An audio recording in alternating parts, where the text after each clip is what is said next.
The great family trip. Every family I know has at least one car. Some families have 2 or even 3 cars.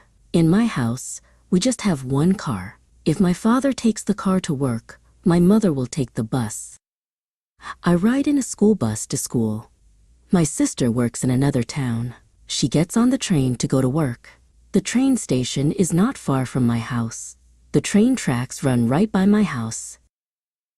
My grandfather from Ireland comes to visit us. He came over by boat. He had to cross the ocean. We went to Florida last year. We flew on a plane. The plane flew right through the clouds.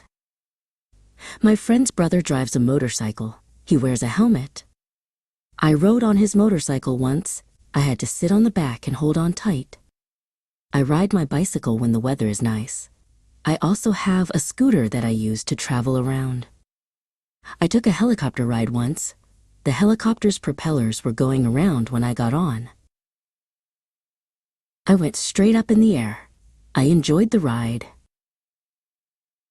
I would like to learn how to fly a plane or a helicopter. I like flying through the air.